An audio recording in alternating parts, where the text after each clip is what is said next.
Everyone, कैसे हो आप सभी। स्वागत है आपका अपने चैनल टीचिंग विद वाणी में। आई होप आप सभी अच्छे होंगे और अपनी तैयारी को बेहतर कर रहे होंगे। दोस्तों, आज की क्लास में हम हिंदी साहित्य के इतिहास से बनने वाले महत्वपूर्ण प्रश्न करेंगे। तो चलिए आज की वीडियो को स्टार्ट करते हैं। उससे पहले अगर आप चैनल पर पहली बार आए हो, चैनल को सब्सक्राइब कीजिए, वीडियो को लाइक कीजिए, कमेंट में बताना आपका स्कोर कितना गया। भक्ति काल का नाम पूर्व मध्यकाल किस आचार्य ने दिया? डॉक्टर नगेंद्र ने, रामकुमार वर्मा ने, आचार्य नंद दुलारे वाजपेयी ने, आचार्य हजारी प्रसाद द्विवेदी ने। हाँ जी, भक्ति काल का नाम पूर्व मध्यकाल किसने दिया? तो दोस्तों आपको याद रखना, आचार्य हजारी प्रसाद द्विवेदी ने। इसका राइट आंसर है ऑप्शन डी। मैंने क्या बताया? आचार्य हजारी प्रसाद द्विवेदी ने हिंदी साहित्य के भक्ति काल को पूर्व मध्यकाल नाम दिया। जबकि बात करें इन्होंने रीति काल को क्या नाम दिया, तो आपको याद रखना, इन्होंने रीति काल को नाम क्या दिया? सभी लोग बताइए। उत्तर मध्यकाल। उत्तर मध्यकाल किसने नाम दिया? आपको याद रखना, हजारी प्रसाद द्विवेदी ने।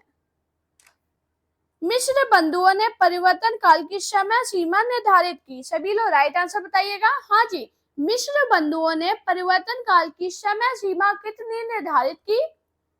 आपको याद रखना, संवत 1890 विक्रम संवत से संवत 1925 विक्रम संवत। इसका राइट आंसर है ऑप्शन ए। हिंदी कोविद रत्नामल के लेखक है महावीर प्रसाद द्विवेदी, रामचंद्र, श्याम सुंदर दास, भारतेंदु हरिश्चंद्र। हाँ जी, हिंदी कोविद रत्नामल के लेखक कौन है? तो आपको याद रखना, बाबू श्याम सुंदर दास। इसका राइट आंसर है ऑप्शन सी। दोस्तों आपको याद रखना, बाबू श्याम सुंदर दास द्विवेदी युग के कौन थे? हाँ जी बताओ। द्विवेदी युग के लेखक और आलोचक दोनों थे। क्या थे? आपको याद रखना, लेखक और आलोचक। साहित्य जनता की चित्रवृत्तियों का संचित प्रतिबिंब है। यह पंक्ति के सही लेखक है महावीर प्रसाद द्विवेदी, रामचंद्र शुक्ल, गुलाब राय, प्रेमचंद। हाँ जी बताइए, राइट आंसर क्या होगा? तो आपको याद रखना, साहित्य जनता की चित्रवृत्तियों का संचित प्रतिबिंब है। यह पंक्ति आचार्य रामचंद्र शुक्ल की है। इसका राइट आंसर है ऑप्शन बी। हिंदी साहित्य के इतिहास को व्यवस्थित रूप देने का श्रेय किसको है? शिव सिंह सरोज, जॉर्ज ग्रेसन, आचार्य रामचंद्र शुक्ल, मिश्र बंधु। हाँ जी, हिंदी साहित्य के इतिहास को व्यवस्थित रूप देने का श्रेय किसको है? तो आपको याद रखना, आचार्य रामचंद्र शुक्ल को। इसका राइट आंसर है ऑप्शन सी। ग्रेसन कृत the modern vernacular literature of northern Hindustan का हिंदी अनुवाद किसने किया? डॉक्टर किशोरी लाल गुप्त, लक्ष्मी सागर, रामकुमार वर्मा, जगदीश गुप्त। राइट आंसर क्या होगा? हाँ जी, ग्रेसन कृत the modern vernacular literature of northern Hindustan का हिंदी अनुवाद किसने किया? आपको याद रखना, किशोरी लाल गुप्त ने। इसका राइट आंसर है ऑप्शन ए। आंग्ल भाषा में लिखा गया हिंदी साहित्य का इतिहास स्केच ऑफ हिंदी लिटरेचर के लेखक है। बताओ राइट आंसर क्या होगा? आंग्ल भाषा में लिखा गया हिंदी साहित्य का इतिहास स्केच ऑफ हिंदी लिटरेचर के लेखक कौन है? आपको यह रखना, पादरी एडविन ग्रिब्स। इसका राइट आंसर है ऑप्शन सी। हिंदी शब्दानुशासन के लेखक है हेमचंद, धीरेन्द्र वर्मा, कामता प्रसाद गुप्त, किशोरी दास वाजपेयी। हाँ जी, हिंदी शब्दानुशासन के लेखक कौन है? तो आपको याद रखना, हिंदी शब्दानुशासन के लेखक किशोरी दास वाजपेयी है। इसका राइट आंसर है ऑप्शन डी। जबकि बात करें हेमचंद, इनकी प्रसिद्ध कृति कौन सी है? आपको याद रखना, शब्दानुशासन। कौन सी है? शब्दानुशासन। और धीरेन्द्र वर्मा की कौन सी है? तो आपको याद रखना, धीरेन्द्र वर्मा की ब्रज भाषा व्याकरण। कौन सी है? ब्रज भाषा व्याकरण। और कामता प्रसाद गुरु की प्रसिद्ध कृति कौन सी है? आपको याद रखना, हिंदी व्याकरण। कौन सी है? हिंदी व्याकरण। हिंदी का प्रथम व्याकरण लिखने वाले विद्वान है Joshua Ketelaar, George Grierson, Kishoridas Vajpeyi, Kamta Prasad Guru. हाँ जी, हिंदी का प्रथम व्याकरण लिखने वाले विद्वान कौन है? आपको याद रखना जेसुआ केटलर इसका राइट आंसर है option A. History of Hindi literature के लेखक है फ्रैंक ई के, मैकमूलर, George Abraham Grierson, Ramchandra Shukla. Right answer क्या होगा? तो दोस्तों आपको याद रखना ए हिस्ट्री ऑफ हिंदी लिटरेचर के लेखक कौन है? आपको याद रखना फ्रैंक ई के। इसका राइट आंसर है ऑप्शन ए। आचार्य रामचंद्र शुक्ल ने द्वितीय उत्थान का समय कब से कब तक निर्धारित किया? बताओ राइट आंसर क्या होगा? तो दोस्तों आपको याद रखना आचार्य रामचंद्र शुक्ल ने द्वितीय उत्थान का समय 1893 से 1918 ईस्वी तय किया। इसका राइट आंसर है ऑप्शन ए। यद्यपि मैं खुद उर्दू का बड़ा पक्षपाती हूँ, लेकिन मेरे विचार में हिंदी को विभाषा या बोली कहना उचित नहीं है। किसका कथन है? शिव प्रसाद सितारे हिंद, जॉर्ज ग्रेसन, गासा तासी, राजा लक्ष्मण सिंह। राइट आंसर क्या होगा? दोस्तों काफी लोग चैनल पे पहली बार आए होंगे, उन सभी से रिक्वेस्ट करूंगी प्लीज चैनल को सब्सक्राइब कीजिए, वीडियो को लाइक कीजिए और कमेंट में सभी लोग बताया कीजिए आपका स्कोर कितना गया। अभी इसका आंसर बताइए, ये किसका कथन है? आपको याद रखना गासा दा तासी का। इसका राइट आंसर है ऑप्शन सी। आचार्य रामचंद्र शुक्ल ने प्रथम उत्थान का समय कब से कब तक निर्धारित किया? बताओ राइट आंसर क्या होगा? तो आपको याद रखना 1868 से 1893। इसका राइट आंसर है ऑप्शन बी। बात करें तृतीय उत्थान का, दूसरे का मैं बता चुकी हूँ आगे क्वेश्चन में, प्रथम का ये हो गया। तृतीय उत्थान इसका समय कब से कब तक निर्धारित किया? सो आपको याद रखना 1918 से अब तक क्या निर्धारित किया? आपको याद रखना तृतीय उत्थान।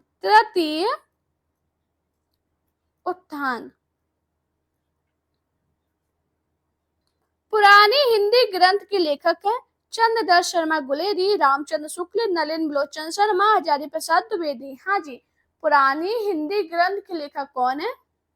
तो आपको याद रखना पुरानी हिंदी ग्रंथ के लेखक चंद्रदत्त शर्मा गुलेरी है। इसका राइट आंसर है ऑप्शन ए। बात करें रामचंद्र शुक्ल ने कौन सा इतिहास ग्रंथ लिखा? आपको याद रखना हिंदी साहित्य का इतिहास। नलिन बलोचन शर्मा ने साहित्य का इतिहास दर्शन लिखा और हजारी प्रसाद द्विवेदी ने हिंदी साहित्य की भूमिका लिखी। हिंदी साहित्य का दूसरा इतिहास ग्रंथ के लेखक है नामवर सिंह, सुमन राजे, दूधनाथ सिंह, बच्चन सिंह। हाँ जी, हिंदी साहित्य का दूसरा इतिहास ग्रंथ के लेखक कौन है? आपको याद रखना बच्चन सिंह। इसका राइट आंसर है ऑप्शन डी। हिंदी साहित्य का आधा इतिहास निम्नलिखित में से किसके द्वारा लिखा गया? इंद्रनाथ मदान, सुमन राजे, श्याम सुंदर दास, ममता कालिया। हाँ जी, हिंदी साहित्य का आधा इतिहास निम्नलिखित में से किसके द्वारा लिखा गया? आपको याद रखना सुमन राजे द्वारा। इसका राइट आंसर है ऑप्शन बी। बात करें हिंदी साहित्य का आधा इतिहास, इसकी सन कितनी है? आपको याद रखना 2003। रामचंद्र शुक्ल ने हिंदी साहित्य के आधुनिक काल को किस नाम से अभिहित किया है? बताओ राइट आंसर क्या होगा? तो आपको याद रखना गद्य काल। इसका राइट आंसर है ऑप्शन सी। मिश्र बंधु विनोद का चौथा भाग कब प्रकाशित हुआ? 1934, 1910, 1913, 1900। हाँ जी, मिश्र बंधु विनोद का चौथा भाग कब प्रकाशित हुआ? तो आपको याद रखना मिश्र बंधु विनोद का चौथा भाग 1934 ईस्वी में प्रकाशित हुआ। इसका राइट आंसर है ऑप्शन ए। काल क्रमानुसार लिखा गया हिंदी साहित्य का प्रथम इतिहास ग्रंथ शिव सिंह सरोज, इस्तवा द लिटरेचर इंदोई ए हिंदुस्तानी, तस्कराए शुअरा Hindi the modern vernacular literature of Hindustan. Right answer क्या होगा? हाँ जी, हिंदी साहित्य का प्रथम इतिहास ग्रंथ कौन सा है? आपको यह रखना इश्तबाद द ला लिटरेरी इंदोई ए हिंदुस्तानी। इसका राइट आंसर है ऑप्शन बी। अधिकांश साहित्य इतिहासकारों के अनुसार हिंदी के प्रथम कवि हैं कबीर, शरपा, सूरदास, विद्यापति। हाँ जी, अधिकांश साहित्य इतिहासकारों के अनुसार हिंदी के प्रथम कवि कौन है? आपको याद रखना शरपा। इसका राइट आंसर है ऑप्शन बी। हिंदी साहित्य के संदर्भ में गासादातासी का किस रूप में उल्लेख किया जाता है? काव्यकार, समालोचक, निबंधकार, इतिहासकार। हाँ जी, हिंदी साहित्य के संदर्भ में गासादातासी का किस रूप में उल्लेख किया जाता है? आपको यह रखना इतिहासकार। इसका राइट आंसर है ऑप्शन डी। हिंदी साहित्य के इतिहास लेखन की परंपरा का सूत्रपात किसने किया? जॉर्ज ग्रेसन, गासादातासी, रामचंद्र शुक्ल, मिश्र बंधु। हाँ जी, हिंदी साहित्य के इतिहास लेखन की परंपरा का सूत्रपात किसने किया? आपको यह रखना गासादातासी ने। इसका राइट आंसर है ऑप्शन बी। हिंदी साहित्य के इतिहास ग्रंथ हिंदी साहित्य विमर्श के लेखक हैं योगी हरि, सूर्यकांत शास्त्री, डॉक्टर हजारी प्रसाद द्विवेदी, पद्मलाल पुन्नालाल बख्शी। हाँ जी, हिंदी साहित्य के इतिहास ग्रंथ हिंदी साहित्य विमर्श के लेखक कौन है? आपको याद रखना पद्मलाल पुन्नालाल बख्शी। इसका राइट आंसर है ऑप्शन डी। बात करें हिंदी साहित्य विमर्श, इसकी सन कितनी है? तो आपको याद रखना 1923। हिंदी नवरत्न के लेखक है महावीर प्रसाद द्विवेदी, मिश्र बंधु, प्रताप नारायण मिश्र, इनमें से कोई नहीं। हाँ जी, हिंदी नवरत्न के लेखक कौन है? तो दोस्तों आपको याद रखना हिंदी नवरत्न के लेखक मिश्र बंधु है। इसका राइट आंसर है ऑप्शन बी। बात करें हिंदी नवरत्न, इसकी सन कितनी है? तो आपको याद रखना 1910।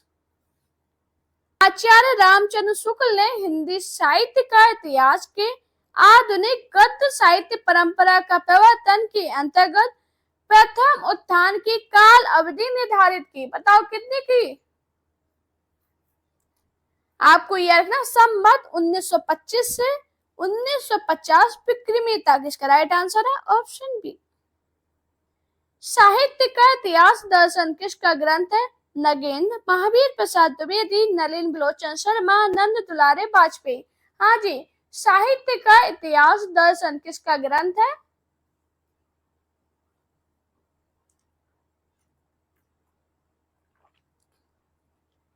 आपको याद रखना नलिन बिलोचन शर्मा का। इसका राइट आंसर है ऑप्शन सी। रीतिकाल का समय था। बताओ राइट आंसर क्या है? रीतिकाल का समय कितना था? आपको याद रखना 1700 से 1900 विक्रम संवत तक। इसका राइट आंसर है ऑप्शन बी। हिंदी साहित्य के प्रारंभिक काल को वीर गाथा काल नाम किसने दिया? आचार्य रामचंद्र शुक्ल, राहुल साकेत्यान, हजारी प्रसाद द्विवेदी, मिश्र बंधु। हाँ जी, हिंदी के प्रारंभिक काल को वीर गाथा काल नाम किसने दिया? आपको याद रखना आचार्य रामचंद्र शुक्ल ने। इसका राइट आंसर है ऑप्शन ए। आदिकाल को प्रारंभिक काल नाम किसने दिया? डॉक्टर गेशन, महावीर प्रसाद द्विवेदी, मिश्र बंधु, हजारी प्रसाद द्विवेदी। हाँ जी, आदिकाल को प्रारंभिक काल नाम किसने दिया? तो आपको याद रखना आदिकाल को प्रारंभिक काल नाम मिश्र बंधुओं ने दिया। इसका राइट आंसर है ऑप्शन सी। आदिकाल को बीज बप्पन काल नाम किसने दिया? आचार्य विश्वनाथ प्रसाद मिश्र, आचार्य रामचंद्र शुक्ल, आचार्य महावीर प्रसाद द्विवेदी, आचार्य भगीरथ मिश्र। हाँ जी, आदिकाल को बीज बप्पन काल नाम किसने दिया? तो आपको याद रखना आदिकाल को बीज बप्पन काल नाम आचार्य महावीर प्रसाद द्विवेदी ने दिया। इसका राइट आंसर है ऑप्शन सी। हिंदी में हिंदी साहित्य का इतिहास सबसे पहले किसने लिखा? ग्रेसन, शिव सिंह सेंगर, गासादातासी, रामचंद्र शुक्ल। हाँ जी, हिंदी में हिंदी साहित्य का इतिहास सबसे पहले किसने लिखा? शिव सिंह सेंगर ने। इसका राइट आंसर है ऑप्शन बी। आपको याद रखना शिव सिंह सेंगर ने शिव सिंह सरोज नाम से 1883 में लिखा। किस नाम से लिखा आपको याद रखना, शिव सिंह, शिव सिंह सरोज नाम से। कब लिखा तो आपको याद रखना 1883 में।